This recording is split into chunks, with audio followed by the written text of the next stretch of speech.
Yes, so I'm very happy to introduce today's Lumer lecturer, Minh-Binh Tran from Texas A&M University. So Professor Tran obtained his PhD from Sorbonne Paris Nord University, and he has received an NSF career grant, and he's also been a Humboldt Fellow of the Humboldt Foundation from 2021 to 2024. Before joining Texas A&M University, he also held positions at Southern Methodist University and Massachusetts Institute of Technology, and we're very much looking forward to his talk. Thank you. Thank you so much for I can share, right? Yep. So thank you so much, Jan, for a very nice introduction, and I want to thank the organizer to invite me to give this talk, which is really my great honor. And thank you for all of you to be here to listen to the talk. So today I'm gonna discuss some of the result that we obtained in the kinetic theory for classical and quantum waves. So for classical waves, you probably heard the name wave turbulence. So wave turbulence is the kinetic theory for classical wave, and for quantum wave, it is the so-called quantum kinetic theories. And this is why I'm calling it the wave kinetic theories for classical and quantum waves. Um, so this is my outline of the talk. So wave kinetic theory has the roots from the physics. So I'm gonna describe to you the physical context so that you understand where it's coming from. And next, I'm gonna explain to you why recently mathematicians are so interested in this area. It is due to the so-called Boolean conjecture. After that, I'm gonna discuss various aspects of wave kinetic equation, including the rigorous derivation, the analysis of wave kinetic equations, the numerics of wave kinetic equation, the physics application, because we started from the physics, so we have to go back to the physics. So I'm going to discuss both sides. I'm going to say application of this theory, and at the end, I'm going to mention just a few words about control theory of wave kinetic equations. So let us start by briefly introducing wave kinetic equation. So wave kinetic equation has a long history starting from the physics. So what's wave kinetic? So imagine that you are in front of an ocean, you see wave moving on the surface of the ocean. So those waves can be described by a wave equation, which is the equation of the evolution of the wave functions of this phenomena. Now, a different physical phenomena is the so-called kinetic equations for particles, right? So you are inside this room. There are so many particles of gas interacting. So instead of studying like the evolution equation of each of the particles, you're gonna look into the density function of each the gas, which is the function of time, space, and velocity. So kinetic equation has a very long history back to the 17th century, and wave equation has a longer history back to the 16th, 15th century. And the recent trend is to use kinetic equation to describe wave interactions.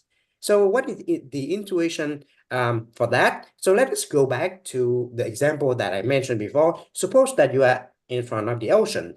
So if you look at the ocean at a close distance, you see wave. But if you take a distance, you're going to see that those waves are interacting as if they are particles. And so this is why people think that we can use kinetic equations to approximate wave equations. So this is an approximation, but it's very useful. The history of wave kinetic theories comes back to first the work of Sir Peirce. So he was in the Manhattan Project. So probably you watch the movies about Oppenheimer. So he was in that project to create the atomic bombs.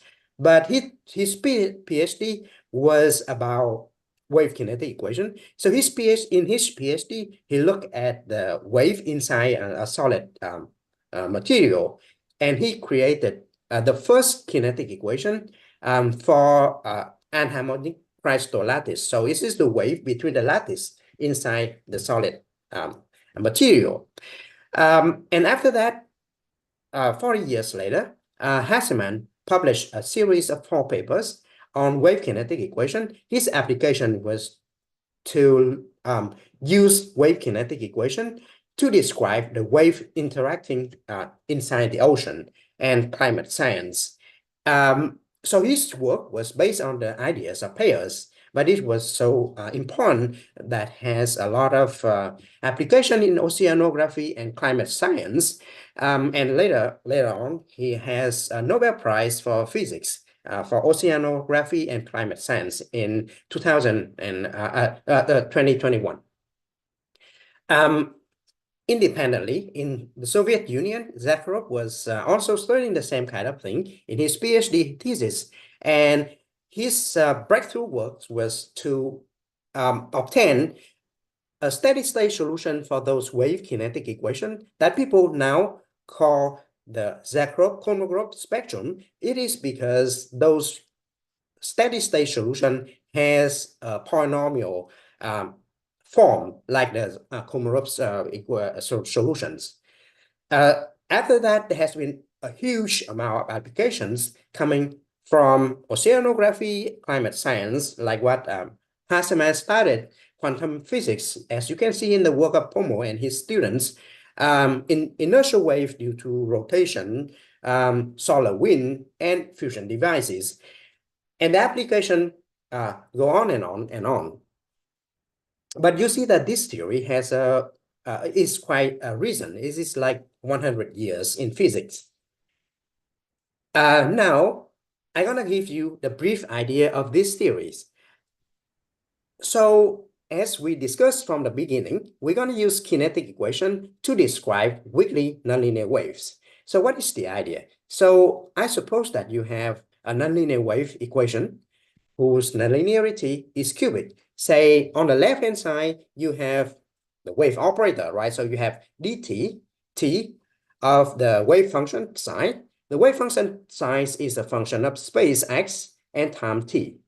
All right, so this is the standard wave operator. Then you have the Laplacian acting on the space. And on the right-hand side, I simply put a cubic nonlinearity. Of course, this equation is not really giving you the kinetic equation, but let us take this as a way to explain the idea. So the idea is the following. You're going to take the Fourier transform of the wave function. So the x will be transformed into the frequency k. And psi hat will be the Fourier transform of psi. Now, psi hat is a complex thing because the Fourier transform produces to you a complex number. So what you're going to do will be you take the absolute value and you take a square. Now you have a positive function. So this positive function mimics the density function of something that I discussed, say, in the classical kinetic theory. You have the density function of space, time, and velocity. So now you can use the same idea. This n will be the density of frequency k, or wave number k, and time t. Now you plug it back to this nonlinear thing, and you obtain a new equation for n. This new equation for n, by the physicists, they can formally derive it, and actually the evolution of the density function dt of n will follow an operator q acting on n. So the q will be like a Boltzmann equation. It's describing the interaction, the collision between different frequency. So here I don't write the form of the collision operator because I'm just trying to keep the talk like colloquium style of talk, so I don't want to go into that technical detail. So here I just want to describe the physical meaning, and I skip the complicated form of the collision operator. So what does this Q do? So the Q is very similar to the classical Boltzmann collision operator for classical particles that Boltzmann and Maxwell described in the 16th century. This Q is the so-called four-wave collision operator, and this is what it is doing. So the wave pretend themselves to be classical particles. Suppose that, so on the right-hand side of the slide, you're going to see the picture of two particles of mass m1 moving with velocity u1, colliding with a blue particles which has mass m2, moving with velocity u2. So those two balls are colliding and they change velocity. They bounce out and change velocity. So the red one will have a new velocity v1 and the blue one will have a new velocity v2. This is what happened for classical particles, and the classical Boltzmann collision operator is just describing this fact. Now for wave, it turns out that wave somehow pretend themselves to be particles, classical particles. So you have two waves with wave number K1 and K2. So frequency K1 and K2, they collide and they exchange energy and momentum, and they change that into K4 and K3. And the form of the collision operator here is the same with the form of the collision operator for classical particles with a small change. So now you may ask me these questions. What if I take the same wave equation, I change the nonlinearity to quadratic? So I do the same thing for you. I'm going to replace size cube by size square. I'm going to do the same trick. I'm going to take the wave function, I take the Fourier transform, and I take the absolute value, I take the square, so that it's become something like a density function. And then the evolution of the new density function, dt of n kt, will follow a collision operator C acting on the density function. But of course, this is not the same with the previous collision operator. So what does it do? It turns out that this C is very similar to the coagulation kinetic collision operator for blood particles. So in a sense, if the wave equation is like cubic nonlinearity, the wave pretend themselves to be classical particles, but if the wave equation has a quadratic nonlinearity, then the wave pretend themselves to be blood particles. So now what is the blood particles doing? So this is the picture of the collision between two blood particles. So imagine that you have a glass of, a sample of blood. First, it is liquid, and you let it for like 1 hour, it all turn into a gel. So what is it happening? So what is happening is the following. First, you have two blood particles, they collide.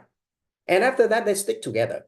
So you have a new bigger particles that have two particles inside, and these new two particles will collide with another particles, and the three particles stick together. And after they stick together, after 1 hour, you have a chelation. So the blood liquids will become a blood solid. For wave, it is the same. Somehow the wave have an intelligence. So the two waves collide, K1 and K2 collide. And then they stick together and they become K2. K1 and K3 collide and they stick together and they become K2. But also they split. So from K2, you split into K1 and K3. To summarize this idea of the physicists, I'm gonna put this slide. So if you have a wave equation whose nonlinearity is quadratic, the wave will pretend themselves to be blood particles, and you have the so-called three-wave kinetic equation in which two waves will collide and they combine into one wave. One wave will be split into two waves. Now, suppose that you have a wave equation whose nonlinearity is cubic. Then you're going to have a four-wave kinetic equation. So they pretend themselves to be classical particles, two-wave colliding, two-wave coming out. And actually, wave kinetic theory applies to all kinds of nonlinear wave, like nonlinear Schrodinger equation in optics, beam wave, capillary waves, stratified flows in the ocean, etc. All right, so this is the summaries of wave kinetic theory coming from the physicists, basically coming from Peyers, Hasselmans, and Zaharov. But this is all physics. So why it is so important for mathematicians? It turns out that this is due to Bouguin energy cascade conjecture. So there was a meeting in, say, Tel Aviv in 2000, in which a group of distinguished physics medalists like Alon, Bouguin, Kohn, Gromov, and all of those people, they meet together and they try to discuss the new problems for the next generation of mathematicians. And in this book, Bouguin described this problem. So you have a solution to a nonlinear wave equation on a compact manifold. Suppose that initially the solution is, if you take the Fourier transform of the solution, the support of the solution, the support of the Fourier transform is around the origin. Can you show that when t tends to infinity, the support of the Fourier transform of the solution of the wave equation move to higher frequency? So a picture for that I took from Staffilini talk is this ladder. So you see that water is going from the top ladder to the bottom ladders.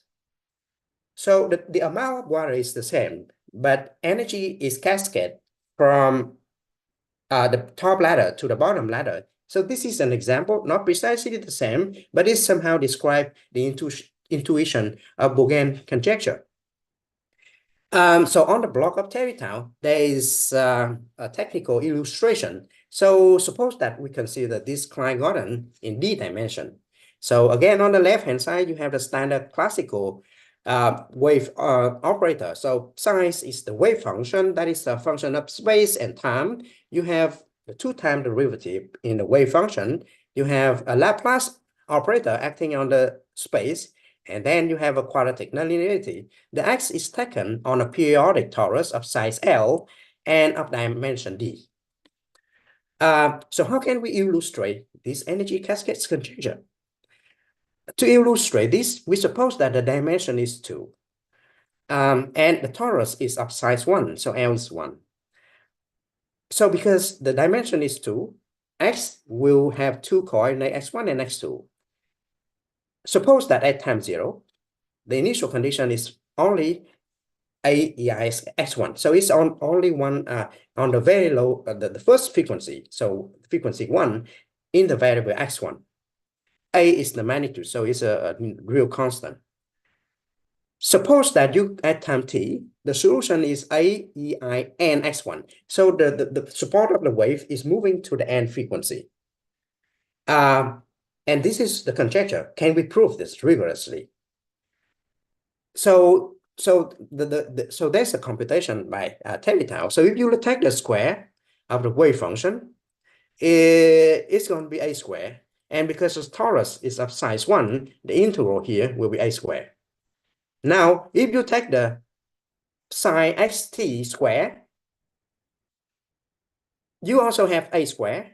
So meaning that the energy is the same at time 0 and at time t. But the energy is moving from frequency 1 to frequency n. So this is a perfect example illustration for this phenomena by Bouguin. And this is the so-called migration of energy from low to high frequency. Can we prove that? So actually, this is the PhD thesis of Staffilini in Chicago. And after that, she worked with the I-team, Colandia, Q, Staffilini, Takaoka, and Tao. And they published a breakthrough work in 2010. So what did they prove? They proved that given a finite time t, they can construct this phenomena, a solution which is small, which is initially supposed at frequency 0, but after that it moved to a big frequency n at this fixed time t. But this is a finite time result. The infinite time result is still open. So they can prove migration. They can construct example of the Bouguin conjecture for any big finite time, but not for infinite time. So then it has been 15 years now that there's little progress on this direction. So people was thinking that can we use this idea of those physicists to prove the energy cascade of Bougain. So the question is the following. Suppose that I take the nonlinear Schrodinger equation with cubic nonlinearity. So this is the wave function. That is the function of space and time. I take the time derivative. I multiply that with an I. I take the Laplace transform, and you have a cubic nonlinearity. You take the Fourier transform of the wave function, and you take the absolute value and square. Then, according to the physicists, you have a kinetic equation. Q will be like the classical Boltzmann collision operator with a modification.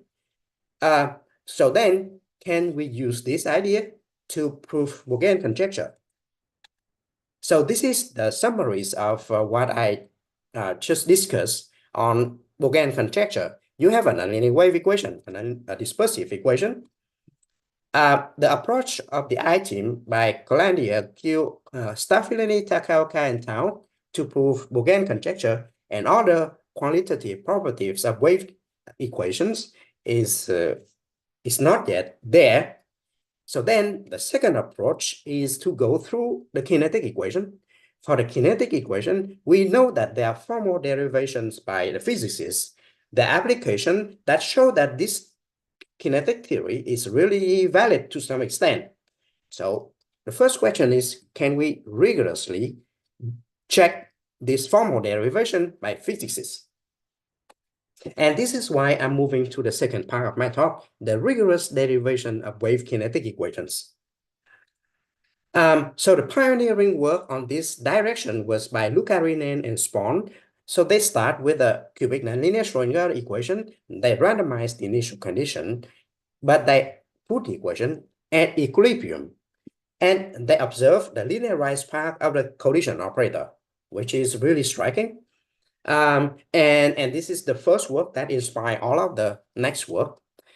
So this is summarized in two reviews paper on ICM 2010 by Kuipiainen and Spahn. And recently, there are two trends. First, you derive, because this equation is put at the equilibrium, this is why you can only see the linearized equation and not the full equation.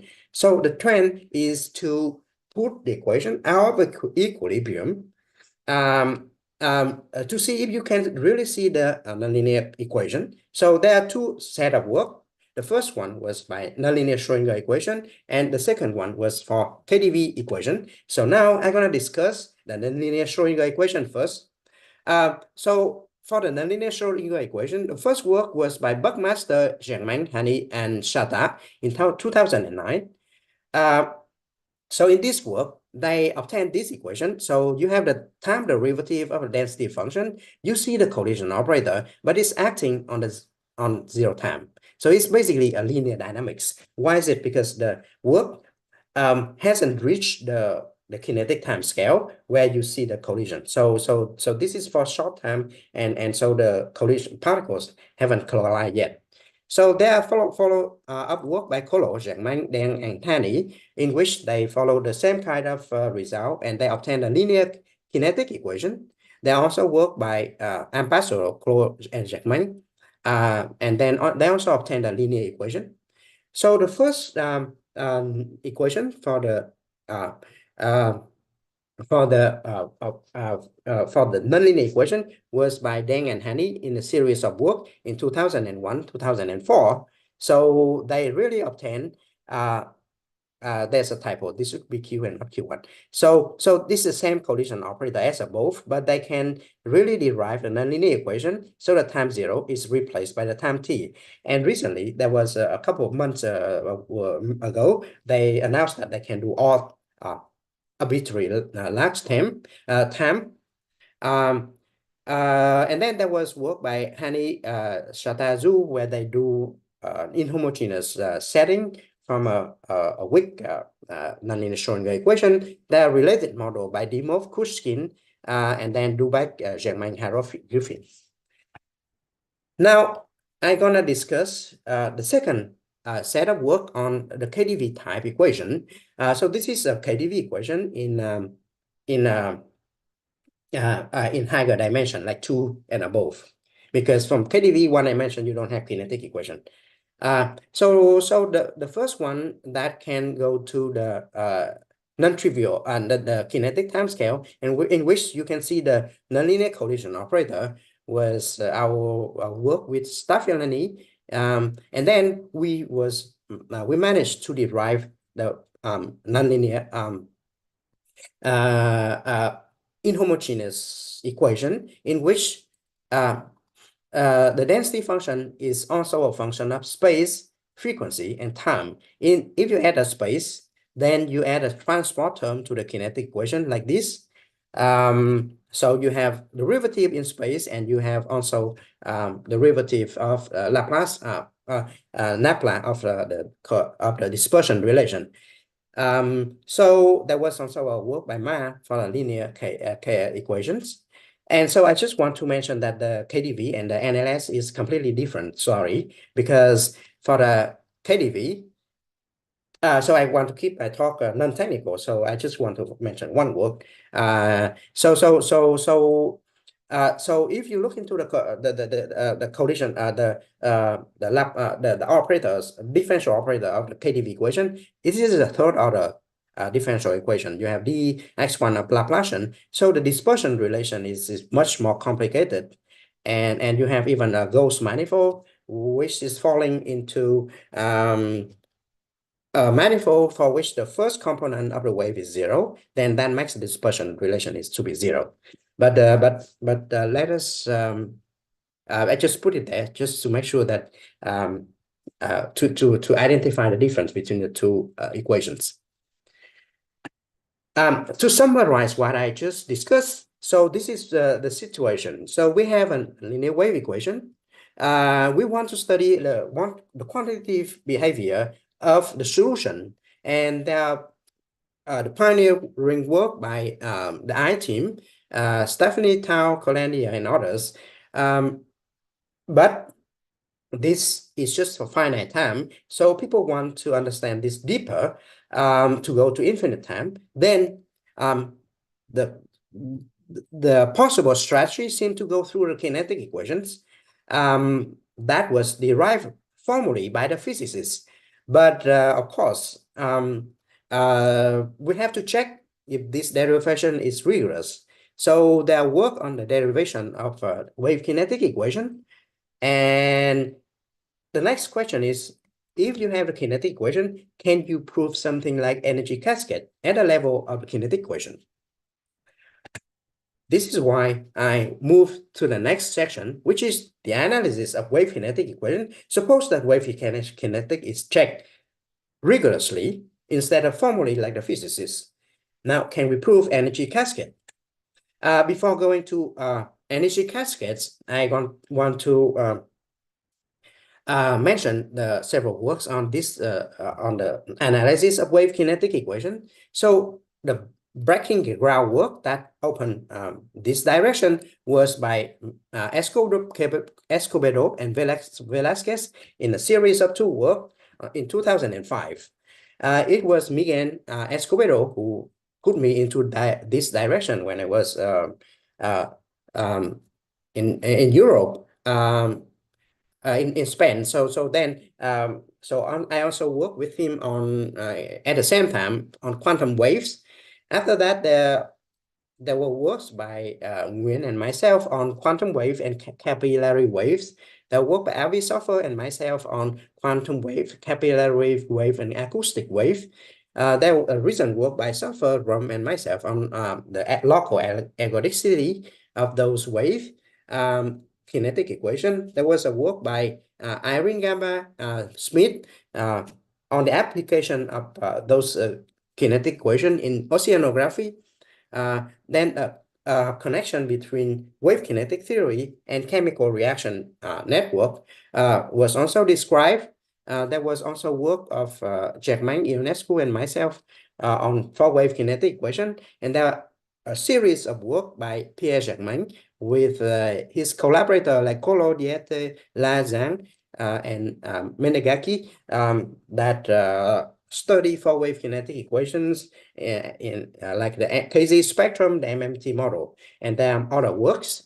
Now, let us focus on the energy cascade result. So I recall you that so you have a kinetic a wave equation like that. You take the Fourier transform, and the n will be the Fourier transform square, and n will follow the kinetic equation. So now we want to see if the n follow the energy cascades result of Bouguin.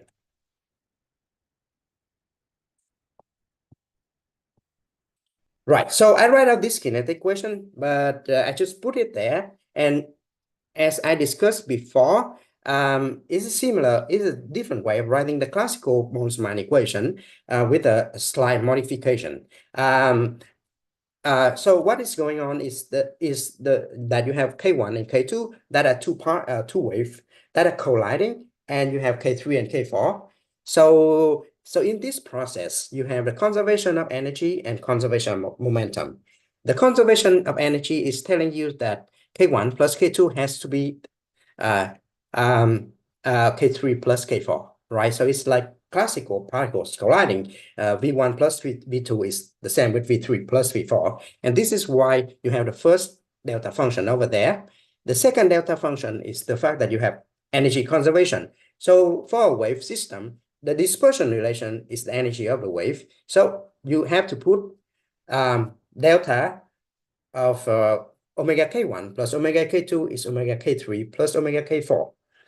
And then you average on all of the possibility of K2, K3, K4, and then you have a operator of K1.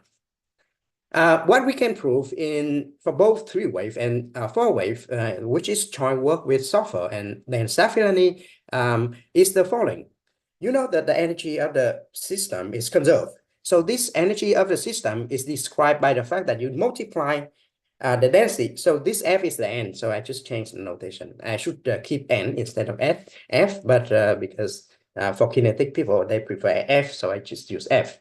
So for a wave system, the energy has to be conserved, meaning that if you multiply the density function with the dispersion relation and you integrate, this is a constant. Imagine that you have an H1 conservation for the wave equation. So F here will be the wave to the square, and omega will be K squared. So it's an H convergence. It's an H conservation, the energy conservation for the wave system.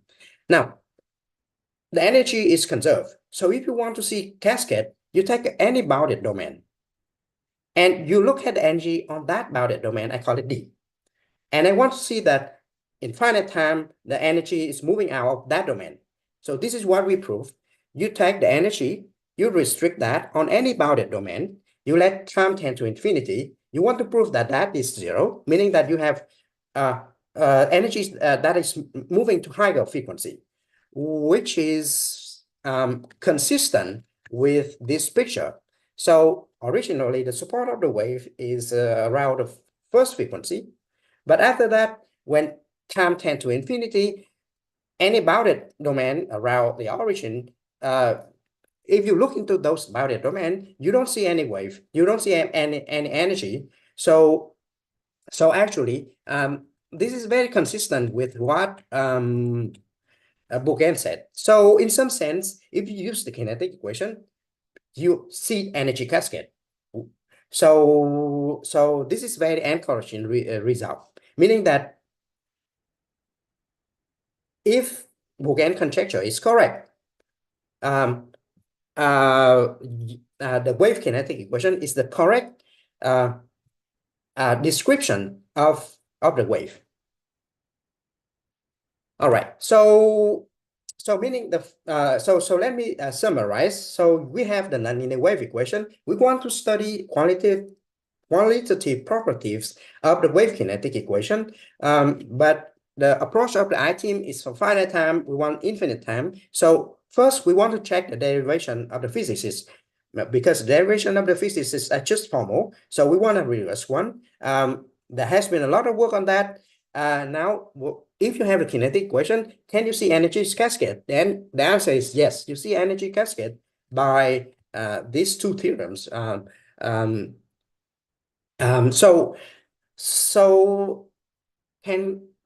now the next question is, can you do the numerics of wave kinetic equation? And can you see these energy cascade things in wave kinetic equation? So now I'm gonna move to numerics and deep learning for wave kinetic equations with a focus on energy cascade. As I discussed before, this equation has been studied by physicists for 100 years. So there has been some numerical scheme already in this literature. So we look into the literature of three-wave interaction. So three-wave interaction comes from nonlinear wave equation with quadratic nonlinearity. So this is the picture. So if you have a nonlinear wave equation with quadratic nonlinearity, then the kinetic equation will describe the fact that you have two waves colliding, then they combine to one. So there has to be a vast literature of numerical scheme for those equations. So there are actually a lot. So by the work by Connaughton on Physica D in 2009, and then Alan Ward and Connaughton in 2010, and many others. But when we look into those numerics, it turns out that the physicist has to use physical intuition to modify the numerical scheme. First, they suppose that the solution has a power law, k to power minus gamma, and then because of that, the energy is not conserved. The energy is growing linearly. So then there are a lot of modification ad hoc that is put into the equation.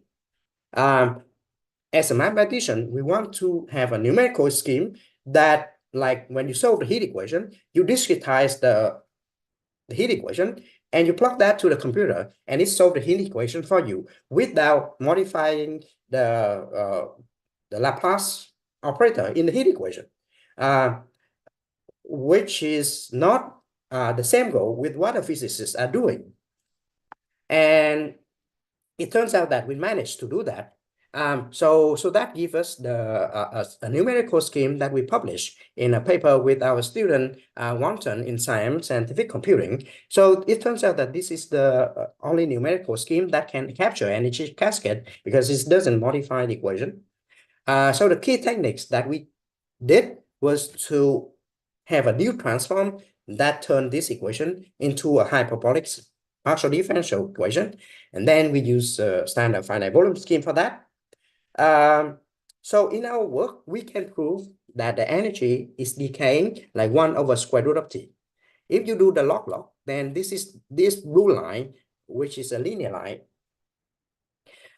So this blue line is the theoretical computation for the line for 1 over square root of t, which is our theoretical bound. The orange line is the numerical computed solution, and they're almost the same. So in other words, it looks like the numerics confirm what we proved for three waves. So, however, as you know that for numerical scheme for partial differential equation, the key techniques, the key problem is that it doesn't preserve positivity, right? But this is the density function of something. So we want that to be positive. So we discussed this with Jean-Luc Guémon, who is our colleague in our department. And Jean-Luc has been working for lives on these positive preserving schemes that preserve the positivity of a solution to a partial differential equation. But it turns out that this equation is too difficult. So as usual, this numerical scheme doesn't preserve the positivity. It can observe, it can capture energy cascade, but it doesn't preserve positivity. And to preserve positivity by standard numerical scheme seems to be too difficult. Then we pick up the so-called deep learning approach, which is the deep Galerkin method, which is a famous paper in 2019. And we try to mimic this deep learning numerical scheme to solve the equation. It turns out that the equation has a positive preserving property. We don't understand why, but at least it looks good and it is positive preserving. And this is our joint work with Wanton and Ben Susan. All right, so to summarize what is going on, we have a nonlinear wave equation. We want to study the quantitative properties of this nonlinear wave equation. We go through the kinetic equation. We did the derivation rigorously, the analysis of wave kinetic equation, and the numerics. All of those, the analysis of the numerics seem to say that, actually saying that the Boolean conjecture is meaningful in the sense that you see energy cascade, you see energy moving out from any bounded domain in frequency. But you may ask these questions. Hey, Bin, you are doing too much PDEs, but the origin of wave kinetic equation is physics. So can you improve something in the physics? And so this is why I'm moving to the next section of my talk, which is application in Bose-Einstein condensate. It turns out that there is a missing collision operator in a very famous model. But before going to that, let us try to understand what is a Bose-Einstein condensate. So in 1924, Bose wrote a letter to Einstein and asked Einstein, I take a glass of water, I put the temperature of the glass of water to 0 degrees Celsius. I will get ice. All right, so then I have a phase transition from liquid to solid. Now I take a bunch of photon of lights. I lower down the temperature to 0K. What do I get? Einstein said, we're going to have a new state of matter. And people call it Bose-Einstein condensate. And it's like the other things that Einstein predicted. It's a mystery, right? So Higgs boson, anything that this genius said, is this correct? After 100 years, people can check that he's totally correct. So in 1995, there were two groups of physicists, one at Boulder and one at MIT. They could realize the condensate in the lab. So what they did was to use the so-called laser cooling technique. So the laser cooling technique is the following. You take an atom, you take laser, you try to hit the atom with the laser. The laser will take out some photon from the atoms or some other material. And because of that, atom lose energy and because of that, the atoms, the temperature of the atoms is going to lower down. And they see Bose-Einstein condensate, and that was the Nobel Prize in 2001 in physics. This is the explanation of Bose-Einstein condensate by Ketterle. At high temperature, those boson, they're like particles. So they have velocity v, and they have a distance d between two particles. Now, if you lower out the temperature, they will become waves. So because it's particles wave. So if the temperature is lowered out, they're gonna become particles wave. And because they're wave, they have the Broglie wavelength, which is lambda dB here. So now you have two parameters, the distance between two particles and the Broglie wavelength. If the Broglie wavelength is the same with the distance between two particles, you're going to have the matter wave overlap. And you see the Bose-Einstein condensate. And this happened at the transition temperature Tc, which is above 0. Now, if the temperature is 0, you're going to see a giant Bose-Einstein condensate. But unfortunately, for the current technology, people never go to 0K. So what they are able to do is a temperature which is positive, but below the transition temperature. So they are able to see the Bose-Einstein condensate, but there are still particles moving up above it. But this situation is the most interesting situation for now. But because this is what the experimentalists can do, there has to be a theory for that. So the theory has to do for the following. At the condensate, you have to describe the condensate by a wave function that follow the nonlinear Schrodinger equation, a Gross-Pitapsky equation. The non-condensate parts, they're particles, so you have to use kinetic equation. So the kinetic equation will be function of time, space, and momentum, while the wave function is the function of time, space. So what is the collision operator of both the condensate? There are two. First, you have four wave. So you have P1 collide with P2, and they become P3 and P4. The second one is P1 hitting particles inside the condensate, and it excites those particles, and so P1 go out and become P2, and the particles inside the condensate will become P3. The first model on this was done by Kirkpatrick and Dorfman in 85. The paper was somehow forgotten because at the time people didn't have both-side condensate. So a model for finite temperature is not really interesting. But after that, when the experiment came out, the theory becomes important. There are two papers on that. The first one is by the Zing people, and the second one was by Pomo and his student and postdoc. The Zing paper is much nicer written, so it's get more citation.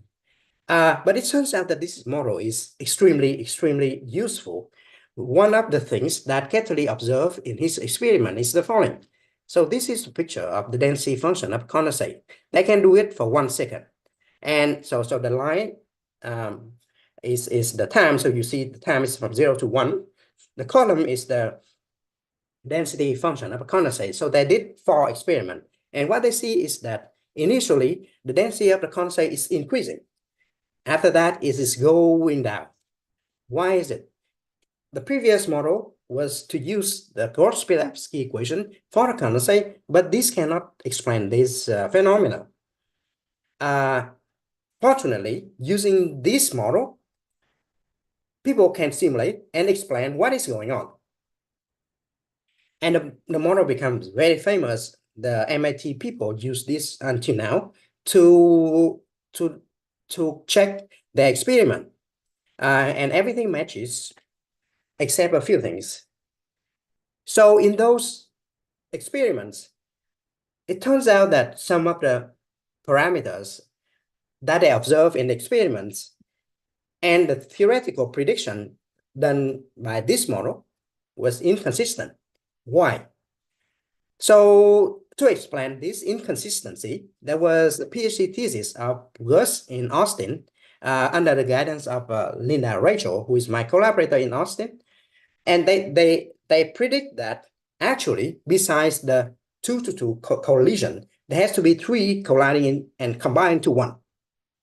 The paper, unfortunately, cannot be published because the actual computation of them was huge. I was in Austin, and one day, Linda Rachel came to my office. She carried a big suitcase.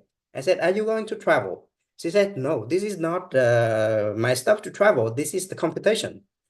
So then, if you have a suitcase of computation, then no one can check. So I flew to the University of Maryland College Park to talk with Ted and Bob, who was the father of this model. They told me that they cannot. I mean, they cannot check this computation. It's too huge. A suitcase of computation of 40,000 individual terms is impossible to check. So this is why the paper couldn't be published. And then after that, we worked with Pomo, and Pomo said there has to be a different way.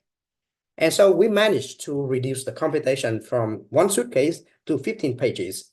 And we actually confirmed that C31, in which you have 3 particles coming in and 1 coming out, and 1 split into 3, has to be there. It has the same order with the order collision operator, and this is why you have inconsistency between the Zing model, this model, and the experimental result. And then now Bob and Ted wrote a book, and they put the new collision operator in their book. So it's accepted now after more than 12 years of debating about this, the existence of the new collision operator. All right, so this is the summaries of our talk. You have a nonlinear wave equation. You want to study qualitative properties. If you can rigorously check the kinetic equation, then what we can see numerically and analytically is that Boolean conjecture is fine under some um, condition of the initial condition. We also did some physical application on this where we discover a missing collision operator in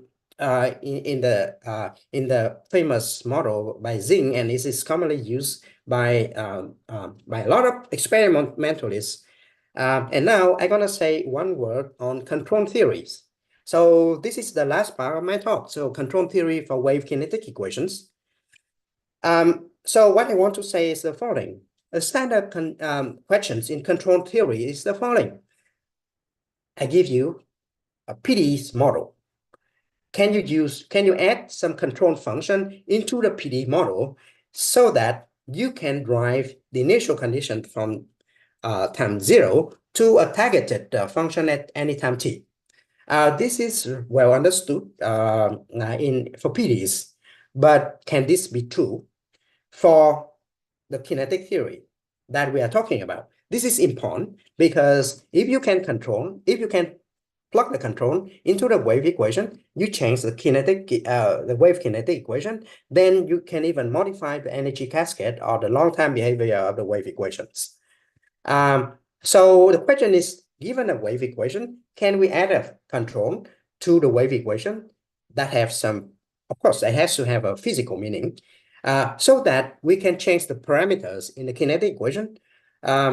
This is important. Say, for instance, in the Bose-Einstein condensate experiment, you modify the wave equation and you want to see what is the new collision C12, C22, or C31 that we obtain, and that changed the experiments.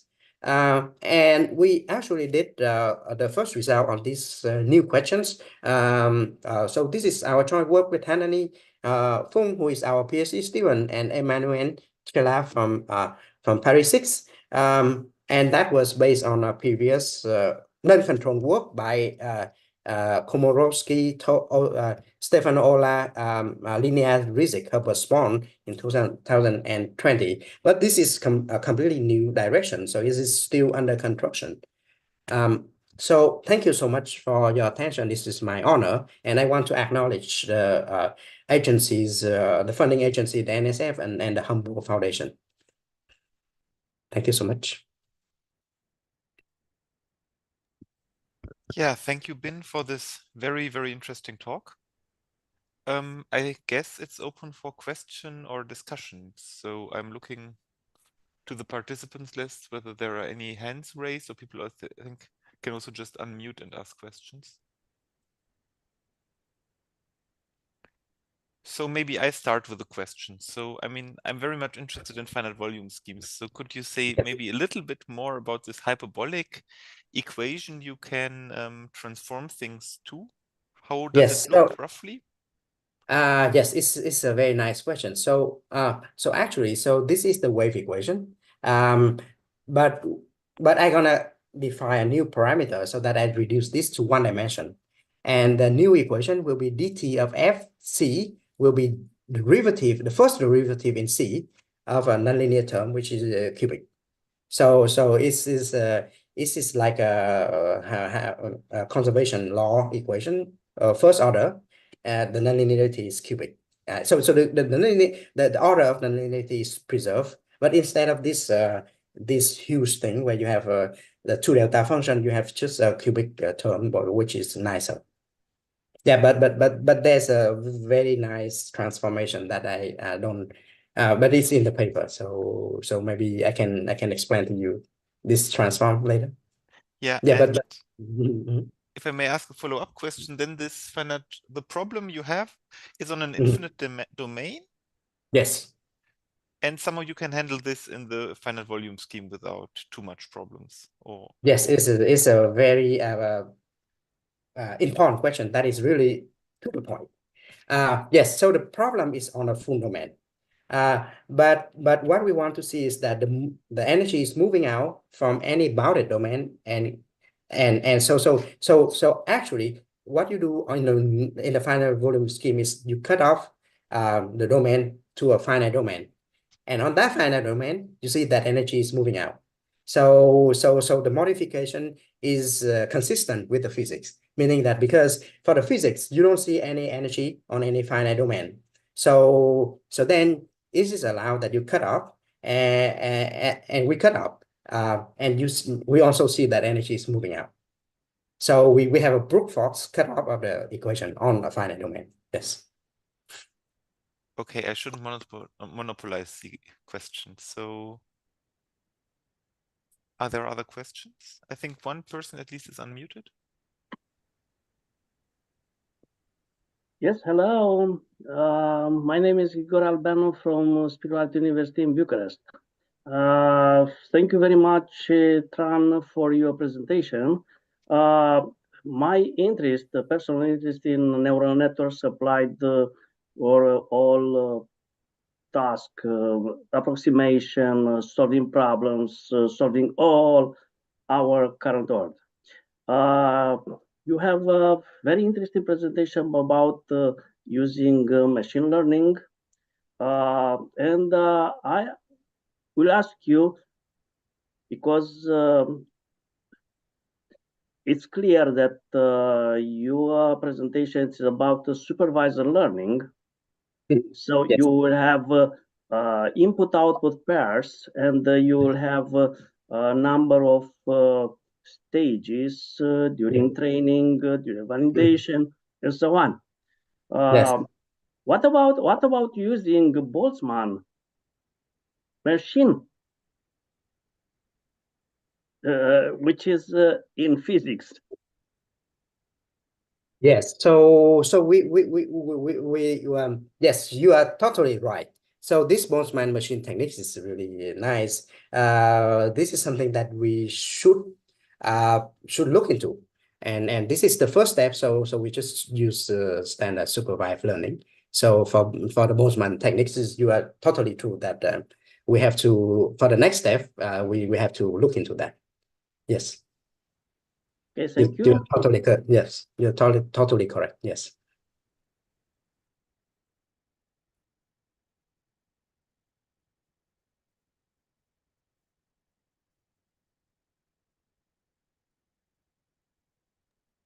Petra, I think you were unmuted at some point. Do you have a question?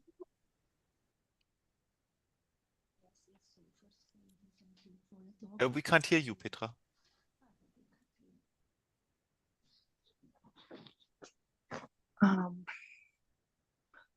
Okay, I don't know why. Now we can hear you. Okay, not now? No? Yes, I can hear. Okay. Yes. So I would like to thank you for your talk because I really enjoyed it. It was a nice introduction, really, also for mathematicians and also from the physical point of view. And you mentioned at the very end of your talk that there is also a control theory for these kinetic equations. Yes. And my question is, what would this targeted function mean in the applications? So I mean, why would you control the quadratic degrees or any equations? Yes.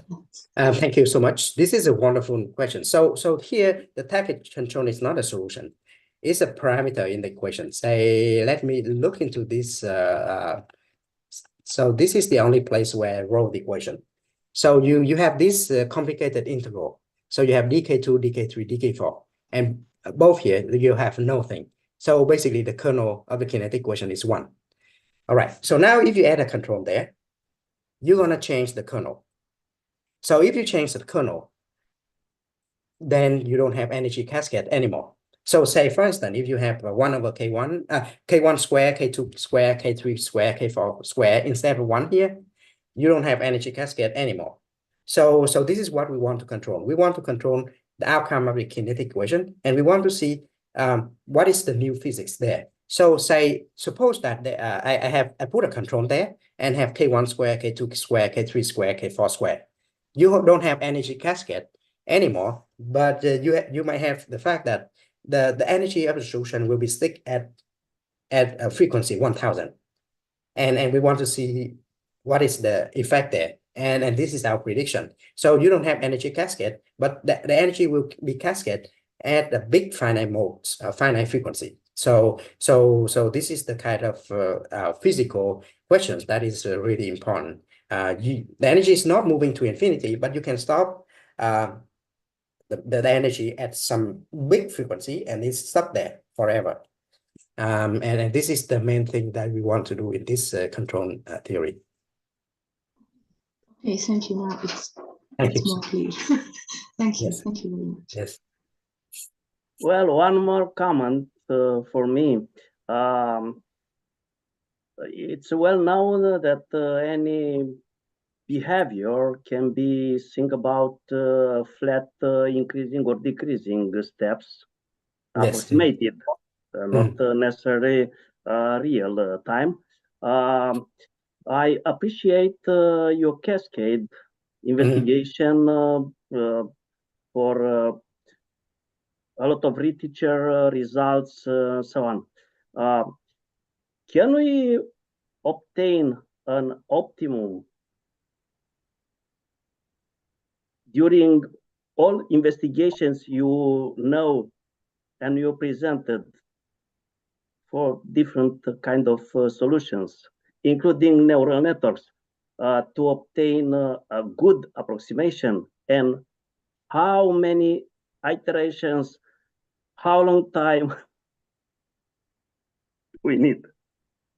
Well, for the yes, you raise a very important questions.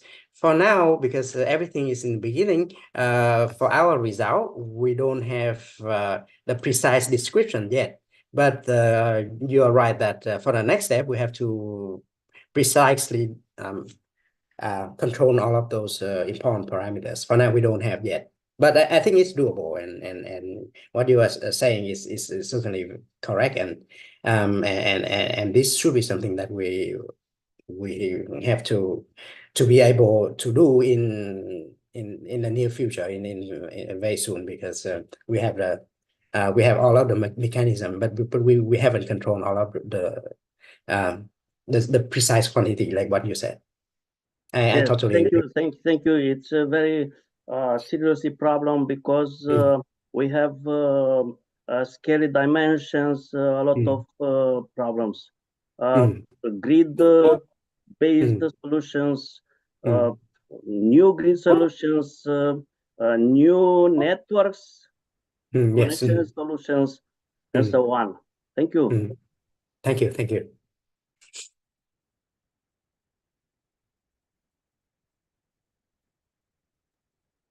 Okay, actually, I would have one more question about this derivation of the kinetic equations.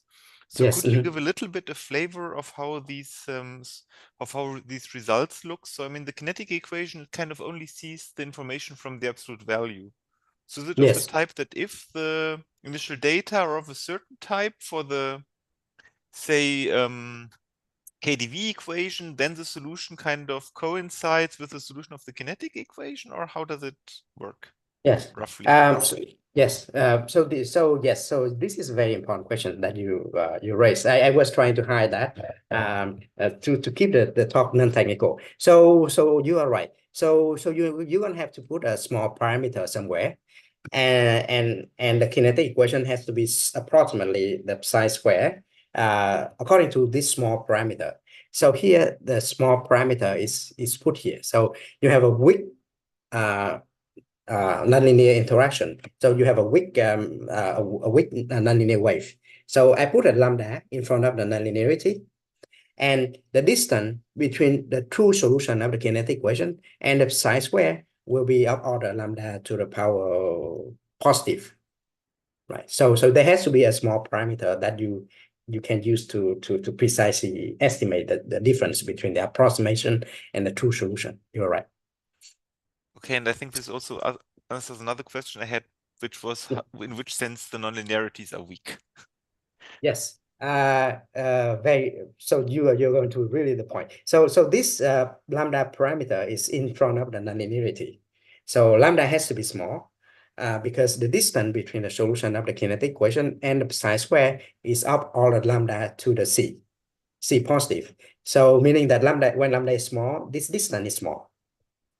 So yes. So the lambda is in front of nonlinearity, and this is why it's called weak nonlinearity. If you put 1000 there, then it won't work. Okay, I think Delio also has a question. Mm-hmm. Yes, thanks. Thank you very much for a very inspiring talk. I'm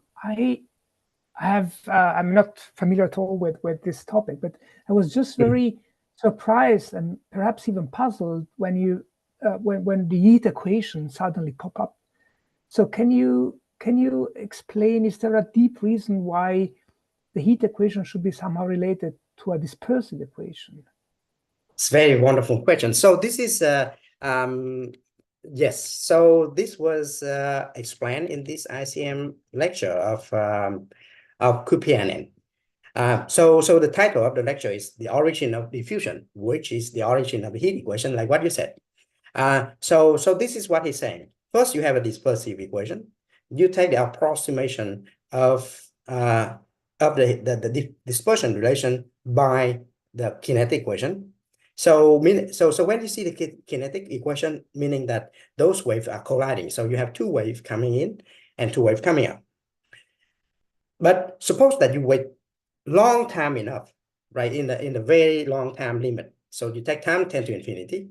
So there will be a lot of collision. All right. So a lot of particles are colliding, and not just two. So the two particles colliding is like what you know in the air inside this room, right? So you have two particles colliding, but many particles can collide. So in this situation, in this very long time situation, many particles colliding and the whole thing's collapse and everything diffuse. And he called it the origin of diffusion. And so, but this is a super difficult questions, because now you allow not just two particles colliding, you also allow three particles colliding and many particles colliding. So then this is an extremely hard questions but he posed that question in that talk. However, there was a previous paper on Actamat by Edosh, and Yao and Samhofer, where they took the linear Schrödinger equation with a random potential. So it's the linear Anderson model. From there, they look at a very long time limit, and they also obtained the heat equation. And that was proved rigorously in that paper in 2008. But just for linear equation. So, but it's already very long and complicated proof.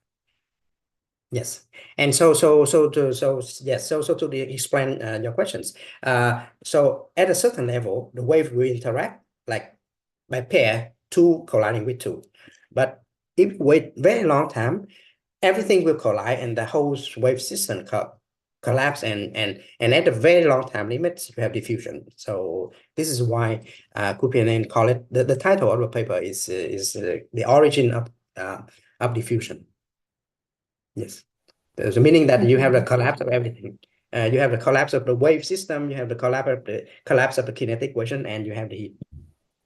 Yes. Okay, are there other questions? If that's not the case, I would suggest that we thank the speaker again. And yeah, so many thanks also from my side. And then I think the Lumer lecture of today is over, but I think maybe some people can stay in and continue the discussion if they like. Thank you so much. It's my honor as well. Thank you. Congratulations. Thank you. A great speech. Thank you. Thank- Oh, sorry, I have to leave. It was great to see you all and yeah, to listen to Bin again. I think indeed it was a great contribution to the Lumer series. And by the way, this is a great idea to continue as well. Huh? See you Thank then. you. Bye. Ciao. Thank you. Ciao, Thanks, Enrique. thanks to you all. Thank you. Yeah. Thank you very much.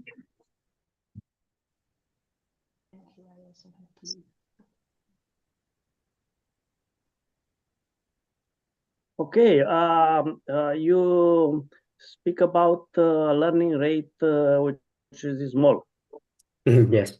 I Yes, also, that's sorry, I need to leave. So Jan, I will give you host rights, right? Okay. Okay, so thank you. Thank you. Thank you. Really It's nice my talk. pleasure. Yes, thank you. Thank you. Bye. Thank you. Bye. So it's necessary to be small learning rates. You're right. Otherwise, otherwise, a glass of wine Yes. in a in a champagne will drop small, and otherwise will not obtain the minimum.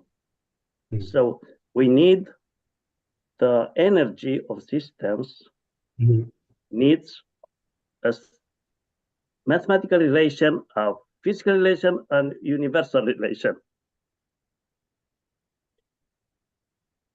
So the learning rate is will be small as possible, even we will need more computation. More computation is necessary because we need small learning rates. I prefer to use Newton-Kantorovich to double the precision, or other method to triple the precision, but it's not possible to optimize for global solutions. Okay. I was impressed about your presentation, and thank you very much. Thank you so much. I learned a lot from you. I will definitely look into your advice and improve our scheme. Thank you.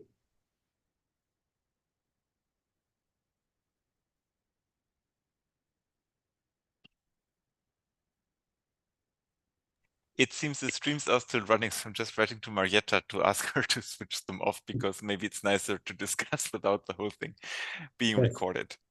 Yes. Actually, I wanted to ask, but okay, maybe I've stopped typing first. I wanted to ask about the finite volumes scheme one more question. Yes. So I mean, you cut off the domain. Yes. But then you have to impose boundary conditions, I guess. So I would think that you have to prescribe fluxes across the boundary. And how do you do this without kind of this leading to this escape of the energy? Yes, this is a very important question. So the domain is basically an integral, right? So you have dt of f is the integral from minus infinity to plus infinity. So what we did is that you just truncate the integral from minus r to r. And that's it. You don't have to impose boundary. It's an integral equation. So okay. So the derivative is not on the boundary, so it's fine. Okay. So yes, so you are right. Normally you have to impose boundary, but this is just an integral, so you truncate that, and this is why it's important that you have to have this integral form. Okay. And when you truncate, I think I should really have a more thorough look at the paper and then reach out to you, and then I think we can have a more informed discussion, I guess. Yes. Yeah, so I'm more than honored better to discuss. Actually to stop now, and I will have a look both at the finite volume scheme and also at the neural network scheme, and then it would be great to meet at some point and to discuss more. Sure. Yeah, I'm very honored to talk to you anytime. I mean, thank you very much, really, for this great lecture. It was very, very interesting, and I learned a lot. Thank you. Certainly. Thank you. It's my honor, actually. Yes. Okay, so let me briefly look at the participant list. Is there anybody who has any questions? I mean, I don't want to stop this at a point when other people still have questions. Okay, but that doesn't seem to be the case, so I think we should close here. And yeah, I'll reach out once I read your papers. Sure. Thank you so much. Okay, bye. Bye. Have a nice